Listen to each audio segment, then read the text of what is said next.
Welcome. Yeah, welcome back to the Realist Podcast. I know I'll be gone sometimes. I know I have to get back to being as consistent as I used to be, but hey, I'm a little 30 minutes late, but it's all good. It's all good. I got to get back there. It's all good. We're going to be good with that. Anyway, we're going to have a good show to you today. A great show for you today. Colonialism, long shadow, rapture, resistance, and Black American renewal. See, the thing is, if it wasn't for the presence of the richness, not only just the soil, the richness of being a person that has memory, recall, understanding. It's old DNAs, old RNAs, old. These things exist within us still. So when you become when you know you are old being, an old person, you know, old resistant being with that old DNA. Dig this. Understand? We're gonna have a good show, but I gotta help you to understand what colonialism did to the world. It took something very precious. Well, it's steadily extracting the very precious materials as it does to create its you know byproducts today. So anyway, we're gonna get into things like this. This is kind of a central argument how colonialism does not operate only by conquering territory. It sought to reorganize identity, labor, family, property, education, religion, politics, and power. The modern descendants can be seen as the surveillance, discriminatory policies, mass incarceration, economics, abandonment, political manipulation, policies that treat people as isolated economic units instead of members of a family and a community. So it kind of fools people when they come to the Americas. They think, I can start my life all over again. No, you're an agenda based being. That's why a lot of people, they sold you a dream when you came here. You never understood how America was always on some form of a agenda, always have been for domination and control, of course. So the thing is, there's two sides to every coin dealing with people. You have real people and you have people with agendas. People that are real don't really care or care for being controlled because they have the self-governance within themselves to say, hey, that's not necessary because I can govern myself. But then you have a great deal of people that want less of government, but more uh, um, control. It's a topsy-turvy. It's a flip-flop situation. You have to follow me. So what I'm trying to explain is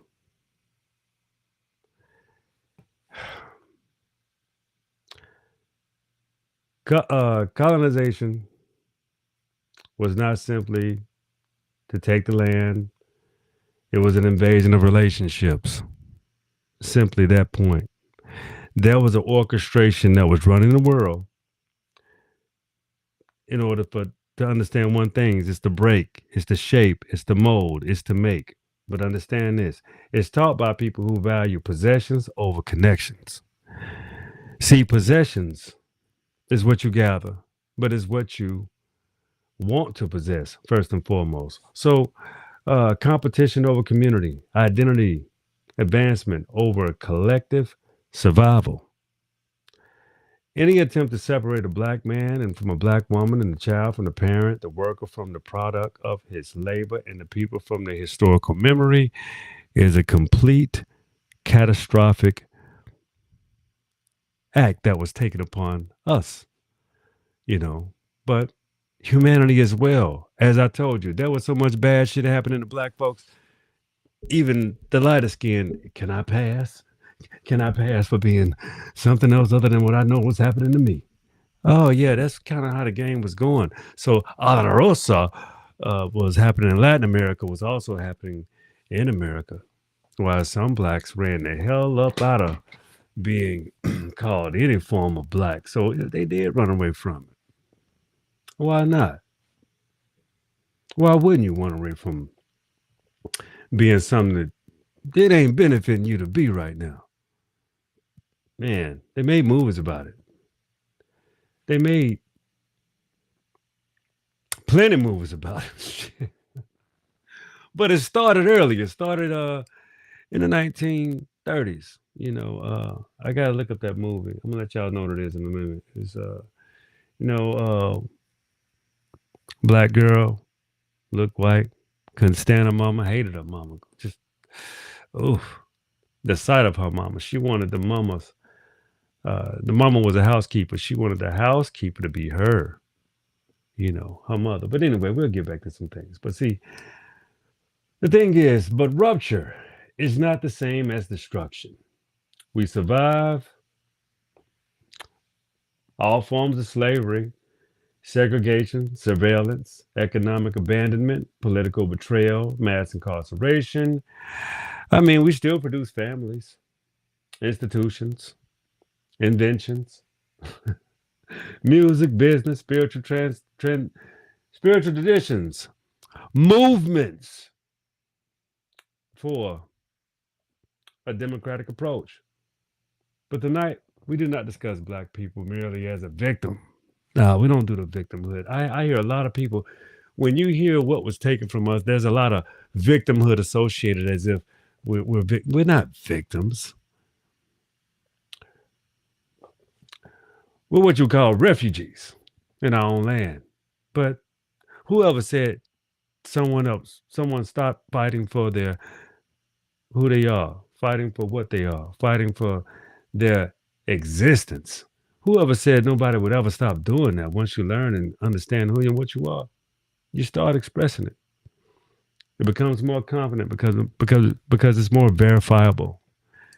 It's more identifiable. It's more understandable because the pieces come together a whole hell of a lot better. But dig this. So we got to understand colorism as a parasitical relationship. You think about it. Colonial power survived by extracting value from populations while weakening the population's ability to reproduce its own institutions. But we did that. We overcame all that shit, see? But also land extraction. Communities lost control of territory, housing, and natural resources. Keep in mind, that's a very extremely important specific equation. But also cultural extraction. Talking music, language, appearance, creativity becoming profitable. The rap game. Creativity becoming profitable. While originating communities remains economically marginal. So the thing is, creative communities or creative apparatuses became profitable even throughout colleges. Same thing. It's same exploration and exploitation because you're giving your talents to the world and they can do what they want to do with it because who holds the intellectual value even when it comes to companies? Wanting to join a company, wanting to work for a company, what do you have to give? Intellectual property and value that's taken from you.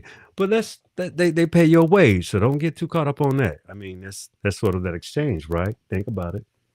But historical extractions is institutions which decide records are preserved and which are identified as recognized and which are contributions either in textbooks. Okay. So people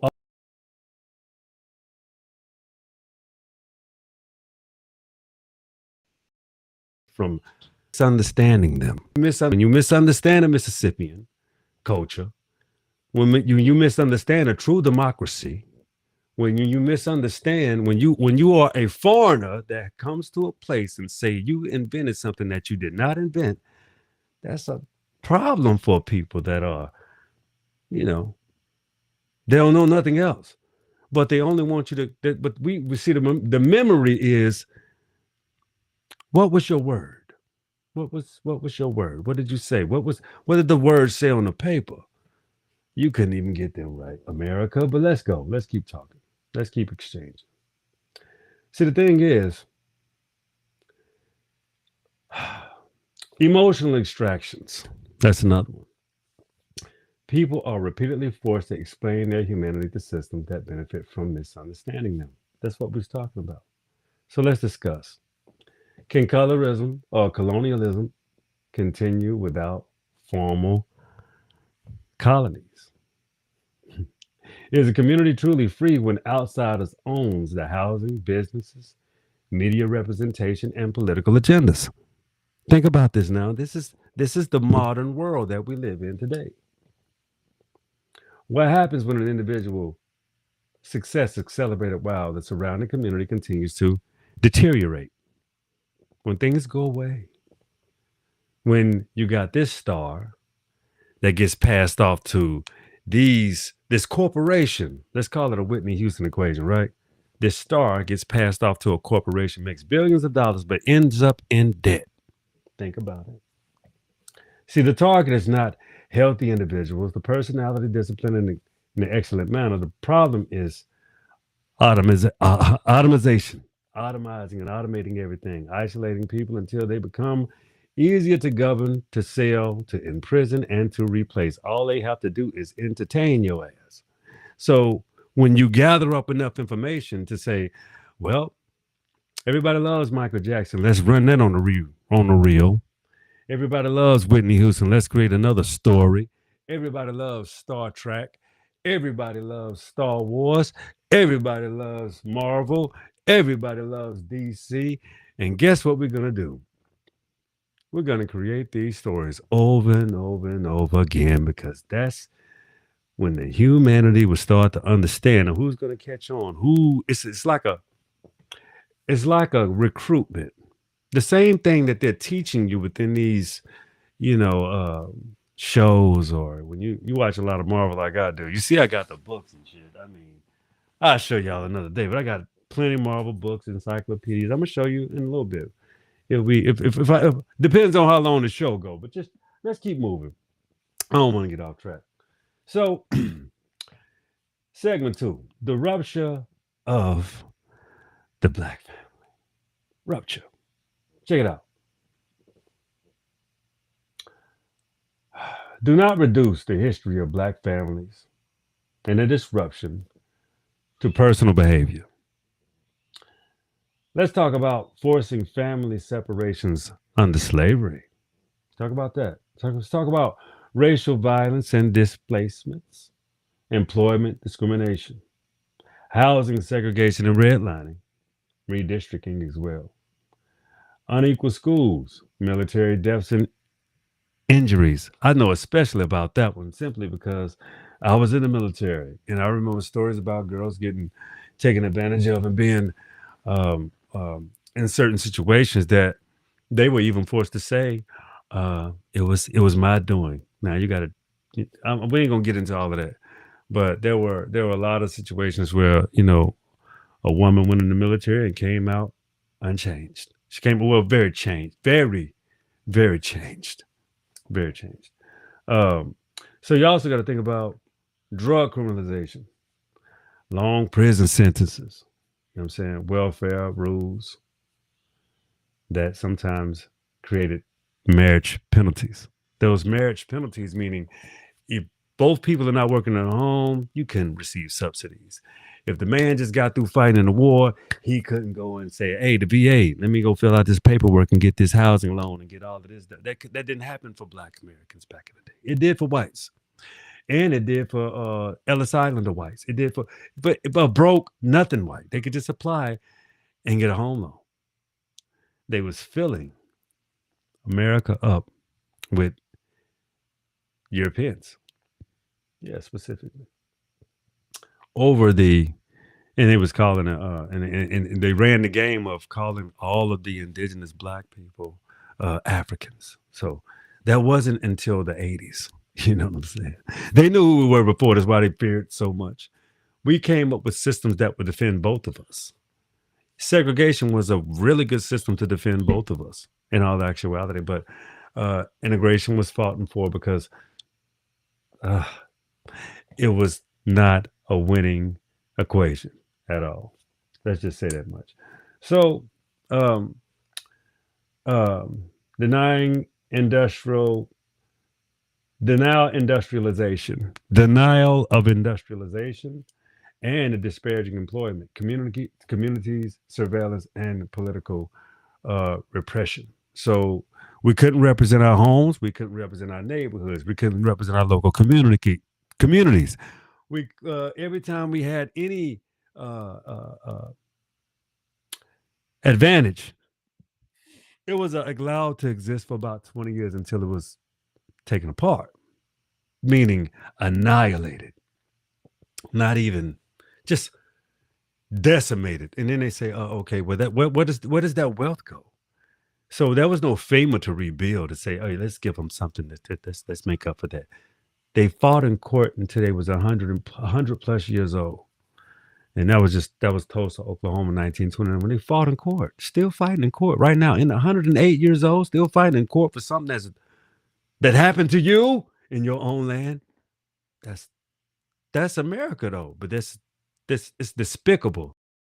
It's horrible, but that's this place for real. Hijack country. Anyway, so the black family was not naturally defected.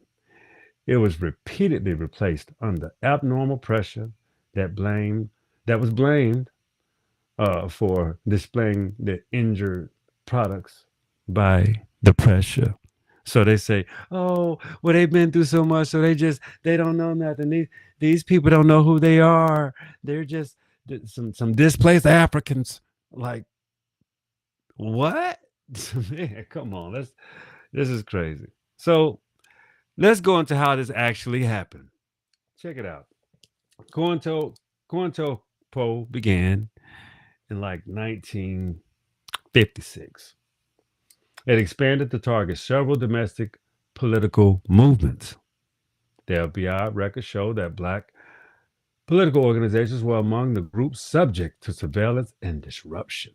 The programs the black folks operated, including efforts to discredit black leaders, to create mistrust within organizations, aggravate rivalries, and prevent coalitions from developing. Seriously. So empathy, meetings, personal relationships. That's extremely important. It happened to Dr. King. It happened to Malcolm X. It happened to Khalid Muhammad. It happened to It happened to Dr. John Henry Clark. It happened to Dr. Joseph Ben Yakin. It happened to Dr. Francis Wilson. It happened to all of the proeminent, sophisticated elements of what it was to be black and trying to discover and put out information that was very um, rudimentary at the time. It's called The Rebuilding of Oneself. Like I told you in 1921, the book, The Black Voices. That book is extremely important because I keep reading it, but it describes so many different situations that are specific to how it's very visible. If you look at Cairo, Illinois, if you look at damn near all of the Midwest, it's like cut up through the Bible Belt and all the way, it's almost until you like reach maybe like, yeah, Illinois, then you reach right into Ohio and then the Kentuckys. And you look at a lot of towns through up all of there, you'll see a lot of degradation, not a whole lot of building. A lot of buildings were decimated and destroyed. Those were black towns, all up and through the Midwest. We had beautiful canals, rivers, valleys. America is a very egalitarian is in horticultural society. You can grow damn near anywhere here, but you have to understand how to maintain the soil. But the thing is that the way this thing was moving is how it was all discovery, destruction, destruction, reform, replace, renew. Not for us, but for the foreigners, the immigrants, the whites. That's what happened. So, so on COINTELPRO 1956, hmm The programs black folks is operations included efforts to, like I say, we're gonna talk about the discrediting leaders, the creating mistrust within organizations, aggravating rivalries, preventing conditions from developing, and also we're gonna talk about the anonymous communications. This is what's crazy. Agents and informants circulated letters and rumors designed to make activists distrust one another. So they wasn't even writing letters for they was literally writing letters and sending them out, creating these the same thing they did um, within the tribes. Even in the five civilized tribes, they made the Choctaw and the Chickasaw distrust each other the same damn way. But check out this; these are old tactics. I'm just giving you some game on some rules and how they did things. So those were anonymous connections. Then you had character destruction, personal weaknesses, sexual allegations, financial questions, and political disagreements could be amplified to damage the leadership. So they can say, "Hey, this side agrees to this, and well, they think about this over here." So you have all these different subgroups, which makes subgroups makes you weak. If you don't know how to unify and you think something is more precious, if you can't unify, then this is more precious to him, this is more precious to her, this is more precious to her, and this is more precious to him. Somebody, somebody ain't reading the room. Somebody ain't putting it together. That's what happened to us. We were a little slow on a lot of these equations. So, but then there was the fractional conflicts. Existing disagreements between organizations could be manipulated until cooperation became impossible. They did this in front of our faces with Malcolm and Martin. Understand that. So surveillance of a private life. This is the thing. Families and intimate relationships were placed under pressure because of destabilization and leadership, home, weakening the movement. So naturally, when you destabilize something, or when you destabilize a family, a man and a woman's natural instinct is to repair. So it gives you less ability to demonstrate or to act out or even protest or whatever their behaviors were in that time. They it's it became so individualized with pressure that it was hard to maintain those type of connections. So we have media influence. You know, information could be strategically leaked or framed or portrayed politically, or political activists a criminal threat rather than a political actor. So a political actor is someone you see non-threatening. They don't, they're not threatening anything. They have a, they have a perspective, they have an opinion, they have a way of wanting to say what they want to say, and they'll get betrayed for two sentences that come out their mouth. They'll be portrayed as a political terrorist. Yeah. So the media, and even right now, and even today, the media manipulates a lot. They don't tell the truth about a lot of things. I think a lot of opening of the social media apparatuses that are really doing a hell of a job reporting the things that the media won't report. Uh, Probably don't have the damn. It's just they pick and choose too much. They're guilty. They're not good for what they do. They're guilty of not reporting what's important to people. And they skew too much. And it's kind of hard to do that now when there's so many opinions that can do just like me and you have a conversation globally. So it's kind of hard for them to skew so much, especially when we're not even led by those type of outlets anymore. People want the truth, people want accuracy, and people really do want a way forward. So yeah, let's keep going.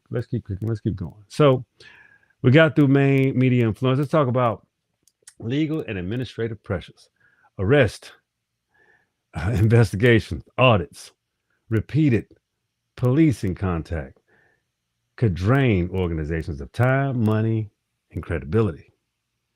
So, COINTELPRO was not merely about monitoring crime, it treated political influence,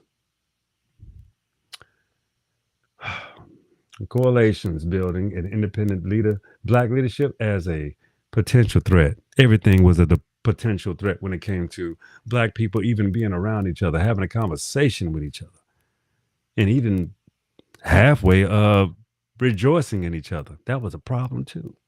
So let's have a few questions. Let's talk about these things. How does a movement establish security without becoming paranoid?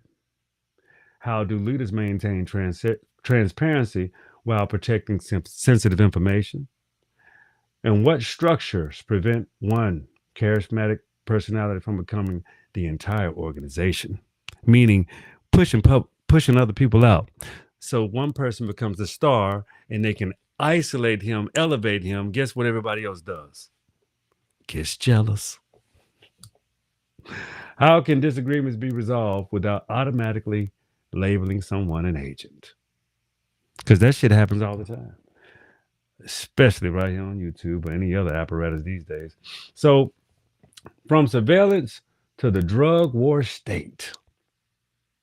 Yeah, that's pretty much what happened next. So, if you beat them down, decimated the societies, a lot of leaders lost hope, became drug dealers, violent. Uh, Outlet. We wasn't allowed to express ourselves. We were criminalized and dehumanized, demoralized, and made to be criminals when all of these things were perpetuated. So the federal government approach changed from earlier political organizations where directly surveillance, later entire neighborhoods were increasingly treated as crime management zones. So President Reagan policies intensified in the national campaign against the drugs. And this is 1986 at this point. So the Anti Drug Abuse Act expanded enforcement, fortified, and, you know, criminal penalties. It sentenced a framework of products from 100 to one federal penalty disparity between crack, powder cocaine quantities, despite the substance being pharmaceutically similar forms of cocaine. But let's talk about and explain the era through four specific lenses: addiction and trauma. Let's talk about that. Crack devastated real people. It should not be romanticized or reproduced to a government plot. Dealers made choices, violent actors harmed communities, and addictions caused immense personal suffering. That's one. For two, unequal government response. Why acts addiction in poor black communities were frequently framed as criminal, wicked, and later opioid addictions among broader populations and more discussed as a public health emergency when it came to the disproportionate white community when it came to opioids. So, sentencing and family separation. Long sentences remove parents from homes, reducing household income, creating criminal records, and made housing and employment more difficult after they're being released. So pick yourself up by your bootstraps, okay? We got the media mythology for the crack baby. Oh shit.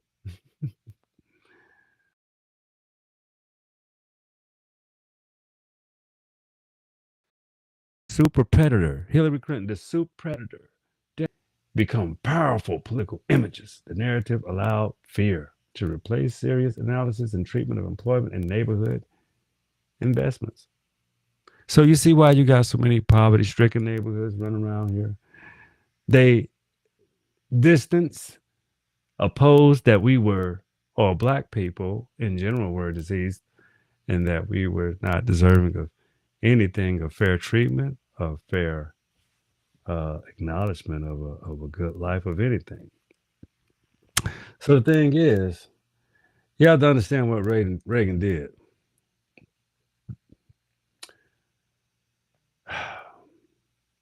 Weakness of organized labor reproduced faith in public institutions. He reduced, he extremely reduced faith in public institutions, degraded privatization, the elevations of markets over community obligations, the expansion of drug enforcement, the political use of law and order, and the decline of investment in some urban areas. The growing assumption that poverty represented individual failure. And that's just not true. Not in this country. No. See, the thing is, these are central contradictions. The government declined that it would become smaller in its social support, yet it became more powerful in policing, prosecution, surveillance, and incarceration. That's specifically what happened. So the government did not disappear, it changed departments. The helping hand became smaller, while the punishing hand became larger. And avoiding I'm not blaming anybody. I'm just saying I wouldn't avoid the blame, but let's talk about uh George Bush, George H.W. Let's talk about W. Okay. See, the first Bush administration continued on the drug war framework on tough crime, political environment, rather than reversing it. It let it go. It let it gain some goddamn it was on shit, it was hypervised at that point. For real. This is real talk. So the first Bush administration continued the war on drug framework and a tough on crime political environment rather than reversing it. They did do that. They didn't reverse a goddamn thing. They used they had a choice. Let's be clear. But the thing is, but the political administration inherited the system, and then they had to make a choice. They could dismantle them, reform, expand, reform, and name them while preventing their central machinery. Seriously. It got no better under Bill Clinton. It really didn't. See, assessments of the NAFTA uh-huh, remain disputed. They're always disputing this shit.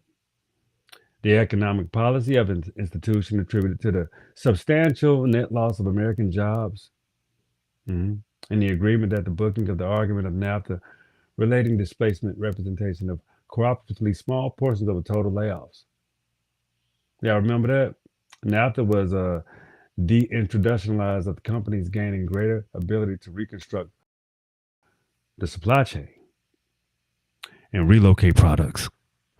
So when Bill Clinton did what he did, yeah, we kind of got in a sticky situation. We ain't had no jobs. They took production from the United States. So I'm gonna do a part two to this, but I just need you to understand of how we got in these situations. And then you got the 94 crime legislation bill. Federal policies reinforce punitive criminal justice directions in the previous area, even through criminal policies had many states and local components. And you know what Joe Biden said a few years ago, and it wasn't. I know this sounds retrograde, but it's not. These are things that are affected while we are in these situations today. The Democratic Party created a lot of this shit. We never got a policy to defend a black hate crime bill. I don't know if that's the right way to put it, but I know that we have been shuffled into a damn pot as if we're all just one big nothing. But we're starting to understand how that one big old nothing was a whole big old lie. A big strong ass lie too that they kept telling. So this is the first segment of this show. I'm not gonna hold you too long because I ran over. I was supposed to stop at Bill Clinton first and foremost because I heard when I was growing up. I can tell you this personal story. In '92, folks had jobs for a little bit. Folks, black people was making a little money, but they didn't understand that the fact that when it comes to um, minimum wage, that shit ain't never go up. I ain't made minimum wage since I was 10 years old. But I'm just saying that shit went up. That shit never went up in Georgia. It's crazy. Um, if you think about, and I'm gonna do a part two of the show, but let's slow it down and just think about a few things. That was a lot of information. Part historical, and part just recent history. I mean, recent history can't be really classified as historical. It's just recent history. See, it's a lot of misconceptions about America, the Black American, and the Black world. And I know a lot of us are hearing a lot more about the appreciation of us, and and that's all great. But you have to have somewhere to move forward. You have to internalize this information. I don't give a damn if you're white, black, anything in between. If you understand the information that is true, stop thinking that something is against you. Start understanding that sometimes, well, on this podcast, I'm always telling the truth, but sometimes people ain't lying to you. They're telling you the truth. They're not bullshitting you either. So that's it. I got a part two tomorrow. I know what to do. I didn't want to keep a long segment tonight. I just wanted to give you some good information. Some really, really good information that you needed to hear from a different perspective, the Wellness Podcast perspective. I got a whole lot of stories, but I like to give you a good format. I won't be reading so much next time, but I had to give you a perspective of how I see things. That's the show tonight. I appreciate you for tuning in. Thank you so much. This is the Wellness Podcast. And this is the favorite part of the show. Come on, say it with me. The will is yours. Be cool, be easy, and be peaceful. Peace. All right.